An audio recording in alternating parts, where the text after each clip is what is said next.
Most remodelers spend money on ads every single month, and they have no idea whether those ads are actually working. They look at impressions, they look at clicks, they hope someone calls them. That's not ROI. That's just noise. Today, we're going to break down why your ads are probably failing and how to finally get real return on your ad spend in 2026. I'm also going to bring in a couple of insights straight from our ads team, the folks on our team who live in the trenches of paid media every day. They get the data, they see what's working, they see what's not working. And most importantly, they keep us honest. So let's start with the obvious reality most remodelers ignore. Advertising, it's not magic. It's math plus messaging plus measurement. If any one of these three is missing, your dollars go into a black hole. Let's start with the first failure point. Number one, you are not tracking results properly. This is the number one reason remodeler ads don't work. If you're running Facebook or Google ads and you're not tracking leads all the way to book jobs and revenue, you're flying blind. Clicks don't pay the bills, leads don't pay the bills, revenue does. So our ads team always says this: track to money, not to form submissions. So clicks, landing page views, and leads, they're helpful metrics, but they are proxy metrics. They do not equal dollars. You want to know, how many consultations did that ad generate? How many of those consultations converted into signed projects? What was the average job value from those projects? And most importantly, what was the profit after you count your ad spend? If you're not tying your ad platforms to your CRM and your financials, you don't know if the ads are failing. You just think they are. Okay, number two, you're paying for the wrong audience. Most remodelers target homeowners within a radius of their office and call it a day. That's like selling roofing and targeting people who have houses. To get ROI, you need to speak to people with intent, homeowners who already have that project idea and they're actively researching solutions. So, how do you find them? Here are the audiences that our ads team recommends. The first audience is search intent. On Google, you bid on the words that people type in when they're actively looking for what you do. If someone types in kitchen remodel costs near me, they are further down the buying funnel than someone who types in remodeler or remodeling ideas. Yet most remodelers run broad keywords and wonder why they don't get calls. The second audience is custom intent on YouTube and display. This is not every homeowner. This is homeowners who have been researching remodel content, watching remodel videos, reading remodeling blogs, and comparing pricing and interacting with competitor content. That's the audience that is warm enough to convert with the right message. The third audience is retargeting.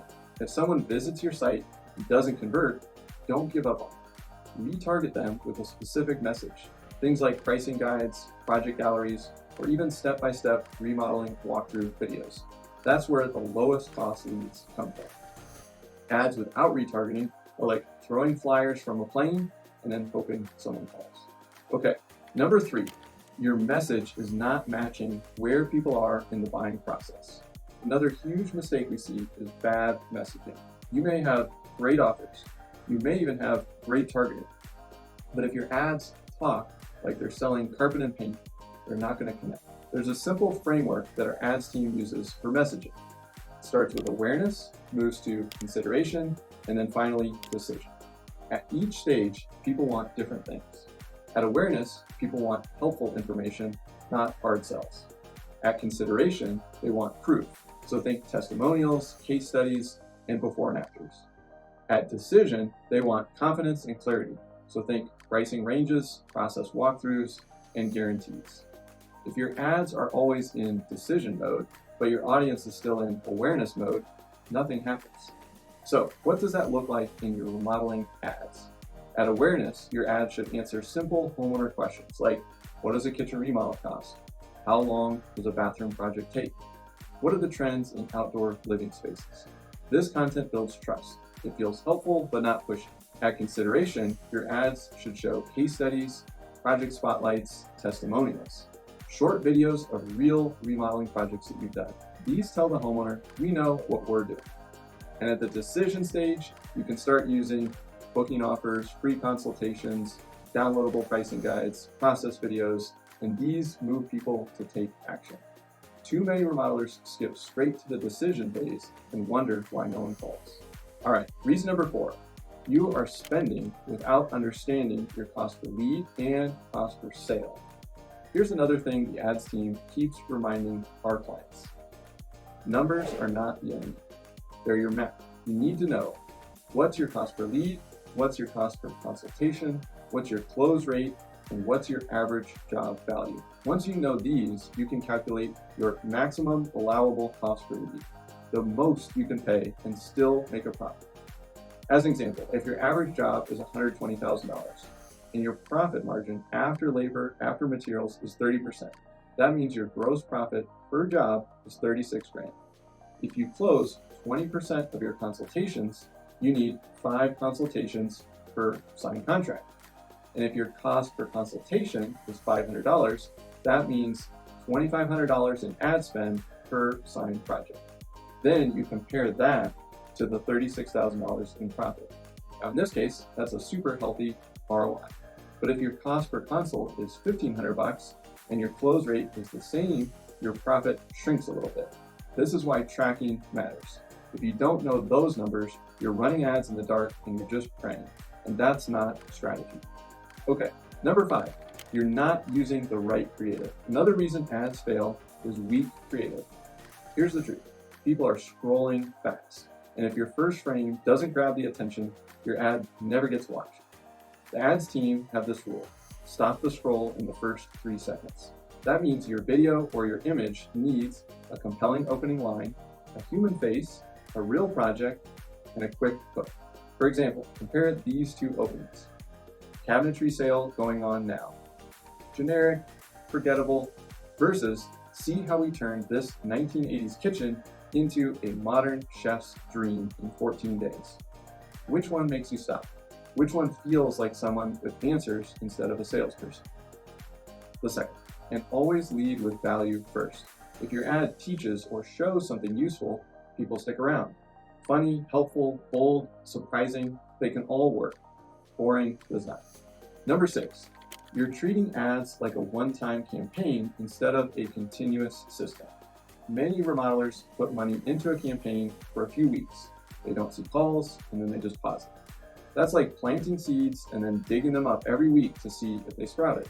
Ads need consistency. It's not a sprint. It's a test, learn, optimize, and then scale type of cycle. So here's the rhythm. Week 1, you launch multiple creatives. Week 2, you see what's working. Week 3, you cut what's not working. Week 4, you double down on the winners. And then repeat. Now, timelines can change, but that's an example of the process you want to follow. If you don't test, you're guessing. And guessing costs a lot of money. Number 7, you're not pairing ads with your website and sales process. Your ads don't operate in isolation. If your landing page is terrible, your website is terrible, or your sales team isn't prepared, ads will fail no matter how good they are. If someone clicks your ad and your site looks like a brochure, the conversion dies right there. You need a landing page built for booking consultations. That means clear calls to action, a simple form with a strong reason to fill it out, and ideally some social proof above the fold at the top of the page. Then, once someone books, your sales team should follow a consistent process. If leads go into voicemail or they don't hear back from you, the ad ROI is completely dead. Ads bring the prospects in, your team closes them. Both sides have to work. So let's summarize the real reason where ads have been failing.